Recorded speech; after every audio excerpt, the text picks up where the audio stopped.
সংস্কার ও নির্বাচনকে মুখোমুখি করে সরকারের একটি অংশ বিরোধ উস্কে দিতে চায়, মন্তব্য তারেক রহমানের।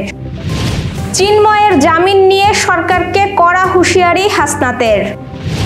উপদেষ্টা থাকা অবস্থায় নাহিদ কি আওয়ামী লীগ নিষিদ্ধে কোনো পদক্ষেপ নিয়েছেন, প্রশ্ন রাশেদের। অসাবধানতাবশত ভুল শব্দ চয়ন, জামায়াত আমিরের দুঃখ প্রকাশ। কুয়েটের অন্তর্বর্তী উপাচার্য হলেন অধ্যাপক হযরত আলী। যশোরে এক ব্যক্তির দেহে বার্ড ফ্লু সংক্রমণের আশঙ্কায় অনুসন্ধান শুরু। দাবানলে পড়ছে ইসরায়েল, জরুরি অবস্থা ঘোষণা। দর্শক, রাতের আয়োজনে আপনাদের সাথে আছি আমি স্বপ্না দেবনাথ। শুনছিলেন প্রধান শিরোনাম। এছাড়াও প্রতিদিনের মতো থাকছে বিশেষ সংবাদ সহ আরো অন্যান্য খবর। বিস্তারিততে যাওয়ার আগে আপডেট খবর পেতে গ্রামের কাগজের ইউটিউব চ্যানেল সাবস্ক্রাইব এবং ফেসবুক পেজ ফলো করে রাখুন। অন্তর্বর্তী সরকারের একটি অংশ সুপরিকল্পিতভাবে রাজনৈতিক দলগুলোর মধ্যে বিরোধ উস্কে দিতে চায় বলে মন্তব্য করেছেন বিএনপির ভারপ্রাপ্ত চেয়ারম্যান তারেক রহমান। আন্তর্জাতিক শ্রমিক দিবস উপলক্ষে বৃহস্পতিবার ঢাকার নয়াপল্টনে মহান মে দিবস উপলক্ষে জাতীয়তাবাদী শ্রমিক দলের উদ্যোগে আয়োজিত সমাবেশে লন্ডন থেকে ভার্চুয়ালি যুক্ত হয়ে একথা বলেন তিনি। অন্তর্বর্তী সরকারকে সতর্ক করে তারেক রহমান বলেন, অন্তর্বর্তী সরকারের একটি অংশ সংস্কার ও নির্বাচনকে মুখোমুখি দাঁড় করিয়ে ফ্যাসিবাদ বিরোধী রাজনৈতিক দলগুলোর মধ্যে সুপরিকল্পিতভাবে বিরোধ উস্কে দিতে চায়। গণতন্ত্রকামী জনগণের মনে এ ধরনের বিশ্বাস জন্ম নিতে শুরু করেছে। একই সঙ্গে দ্রুততম সময়ে নির্বাচন দেওয়ার আহ্বান জানিয়ে তিনি বলেন, রাষ্ট্র স্বৈরাচার কিংবা ফ্যাসিবাদের কবলে পতিত হলে গণবিপ্লব কিংবা গণ অভ্যুত্থানের মাধ্যমেও ফ্যাসিবাদী সরকারের পরিবর্তন হয়, তত্ত্বাবধায়ক কিংবা অন্তর্বর্তীকালীন সরকার গঠিত হয়। তিনি আরো বলেন, বিশেষ পরিস্থিতিতে গঠন হওয়া অন্তর্বর্তী সরকারের প্রতি রাজনৈতিক দলগুলো নিঃশর্ত সমর্থন দিচ্ছে, কিন্তু অনির্দিষ্টকালের জন্য এই সমর্থন দেওয়া যৌক্তিক নয়। ভারতীয় আগ্রাসনের রাস্তা উন্মুক্ত করলে পরিণতি ভালো হবে না বলে সরকারকে হুঁশিয়ার করেছেন জাতীয় নাগরিক পার্টির দক্ষিণাঞ্চলের মুখ্য সংগঠক হাসনাত আব্দুল্লাহ। বৃহস্পতিবার নিজের ভেরিফাইড ফেসবুক আইডিতে দেওয়া এক পোস্টে এই হুঁশিয়ারি দেন তিনি। পোস্টে তিনি লেখেন, চিন্ময়ের জামিনকে কোনো বিচ্ছিন্ন ঘটনা মনে করি না। চিন্ময়ের ঘটনার শুরু থেকেই ভারতীয় আধিপত্যবাদ এদেশের উপর অন্যায় প্রভাব বিস্তারের চেষ্টা করেছে। হাসনাত বলেন, চিন্ময়ের জামিনও কি সেই চাপের কাছে নতি স্বীকার করে দেওয়া হলো? এনসিপি এই নেতা বলেন, ইন্টারিম সাবধান, আলিফের রক্তের উপর দাঁড়িয়ে ভারতীয় আগ্রাসনের রাস্তা উন্মুক্ত করলে পরিণতি ভালো হবে না। উপদেষ্টা পরিষদে থাকা অবস্থায় জাতীয় নাগরিক পার্টির প্রধান নাহিদ ইসলামের ভূমিকা নিয়ে প্রশ্ন তুলেছেন গণ অধিকার পরিষদের সাধারণ সম্পাদক রাশেদ খান। আওয়ামী লীগ নিষিদ্ধে নাহিদ সহ বর্তমান উপদেষ্টা পরিষদের নিষ্ক্রিয়তা নিয়ে প্রশ্ন তুলেছেন তিনি। বৃহস্পতিবার সামাজিক যোগাযোগ মাধ্যমে লেখেন, আসলে কি ফ্যাসিস্ট আওয়ামী লীগ নিষিদ্ধ হবে নাকি আওয়ামী লীগ নিষিদ্ধের ধোয়া তুলে রাজনীতি হবে? নাহিদ ইসলামের উদ্দেশ্যে তিনি লেখেন, ঠিক স্বাধীনতার পর থেকে জামায়াতে ইসলামীকে নিয়ে স্বাধীনতা বিরোধী ট্রাম্প কার্ড দেখিয়ে আওয়ামী লীগ 53 বছর যে রাজনীতি করেছে, নাহিদ ইসলাম ডক্টর ইউনুস স্যারের পরে সবচেয়ে প্রভাবশালী উপদেষ্টা ছিলেন। তিনি কি তার মেয়াদে আওয়ামী লীগ নিষিদ্ধের কোনো পদক্ষেপ নিয়েছেন? একবারের জন্য কি শুধুমাত্র আওয়ামী লীগ নিষিদ্ধের বিষয়ে রাজনৈতিক ঐক্যমত গঠনে জাতীয় সংলাপের উদ্যোগ নিয়েছেন? এমন প্রশ্ন রাখেন তিনি। নারী বিষয়ক কমিশনের রিপোর্টকে শরিয়া বিরোধী ও অগ্রহণযোগ্য রিপোর্ট উল্লেখ করে এর ওপর বুধবার প্রদত্ত বক্তব্যের এক পর্যায়ে একটি শব্দের ব্যাখ্যা দিতে গিয়ে অসাবধানতাবশত ভুল শব্দ চয়ন হয়েছে বলে জানিয়েছেন বাংলাদেশ জামায়াত ইসলামীর আমির ডাক্তার শফিকুর রহমান। বৃহস্পতিবার নিজের ও দলের ফেসবুক পেজে একথা বলেন তিনি। এতে তিনি জানান, অসাবধানতাবশত ভুল শব্দ চয়ন হয়েছে, যা একান্তই অনিচ্ছাকৃত। এজন্য আন্তরিকভাবে দুঃখ প্রকাশ করেন তিনি। জামায়াত আমির বলেন, রেপ হচ্ছে বিবাহ বহির্ভূত এক ধরনের জোরপূর্বক শারীরিক সম্পর্ক, যা সাধারণত বৈবাহিক সম্পর্কের বাইরে ঘটে, যেখানে অপরাধী ব্যক্তিটি অসৎ ও দোষী কিন্তু ভিকটিম সম্পূর্ণ নিরপরাধ। আমি এটাও মনে করি যে বৈবাহিক সম্পর্কের মধ্যে রেপের মতো জঘন্য শব্দকে প্রবেশ করানো পবিত্র এই সম্পর্কের জন্য অবমাননাকর এবং দীর্ঘমেয়াদে দাম্পত্য সম্পর্কের জন্য ক্ষতিকর।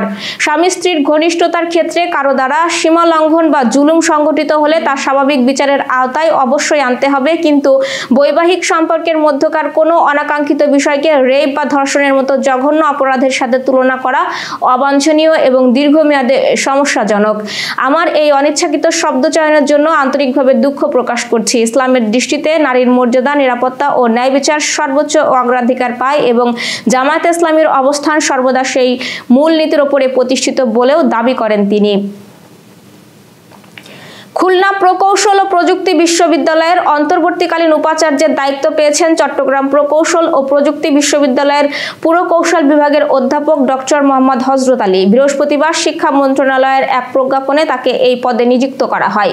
শিক্ষা মন্ত্রণালয়ের সিনিয়র সহকারী সচিব ASM কাশেম স্বাক্ষরিত এক প্রজ্ঞাপনে বলা হয়, রাষ্ট্রপতি ও চ্যান্সেলরের অনুমোদন ক্রমে খুলনা প্রকৌশল ও প্রযুক্তি বিশ্ববিদ্যালয় আইন অনুসারে এই বিশ্ববিদ্যালয়ের পূর্ণকালীন উপাচার্য নিয়োগের আগ পর্যন্ত অন্তর্বর্তী সময়ের জন্য ডক্টর মোহাম্মদ হযরত আলীকে কুয়েটের উপাচার্য পদের রুটিন দায়িত্ব পালনের জন্য নিয়োগ দেওয়া হলো। প্রজ্ঞাপনে বলা হয়, তিনি তার বর্তমান পদের সমপরিমাণ বেতন ভাতা প্রাপ্য হবেন। তিনি বিধি অনুযায়ী পদ সংশ্লিষ্ট অন্যান্য সুবিধা ভোগ করবেন। এবার যশোর সহ আঞ্চলিক সংবাদ। যশোরে এক ব্যক্তির দেহে বার্ড ফ্লুর সংক্রমণের আশঙ্কায় অনুসন্ধান শুরু হয়েছে। বাংলাদেশ রোগতত্ত্ব, রোগ নিয়ন্ত্রণ ও গবেষণা ইনস্টিটিউটের একটি উচ্চ পর্যায়ের প্রতিনিধি দল এ বিষয়ে কাজ করছে। 6 সদস্যের এই টিম আক্রান্ত সন্দেহভাজন ব্যক্তির রক্ত ও অন্যান্য নমুনা সংগ্রহ করে সংক্রমণের বিষয়টি নিশ্চিত করার জন্য মাঠ পর্যায়ে কাজ করবেন। এর আগে গত মার্চ মাসে যশোর সরকারি মুরগি প্রজনন ও উন্নয়ন খামারে অ্যাভিয়ান ইনফ্লুয়েঞ্জা শনাক্ত হলে তাৎক্ষণিকভাবে 2078টি মুরগি নিধন করে পুঁতে ফেলা হয়। যদিও প্রাণী সম্পদ ও স্বাস্থ্য বিভাগ এটিকে নিয়ন্ত্রণে থাকা লো প্যাথোজেনিক ভাইরাস বলে জানিয়ে জনসাধারণকে আতঙ্কিত না হয়ে সচেতন থাকার পরামর্শ দেয়। প্রতিনিধিরা যশোরে কয়েকদিন অবস্থান করে প্রয়োজনীয় নমুনা সংগ্রহ করবেন বলে জানিয়েছেন civil surgeon doctor Masud Rana. নানা আয়োজনে যশোরে মহান মে দিবস পালিত হয়েছে। বৃহস্পতিবার সকালে যশোর জেলা প্রশাসন এবং কলকারখানা ও প্রতিষ্ঠান পরিদর্শন অধিদপ্তরের উদ্যোগে কালেক্টরেট চত্বর থেকে বেলুন উড়িয়ে দিবসটির র্যালির উদ্বোধন করেন জেলা প্রশাসক আজাহারুল ইসলাম। র্যালির আগে কালেক্টরেট চত্বরে সংক্ষিপ্ত সমাবেশ অনুষ্ঠিত হয়।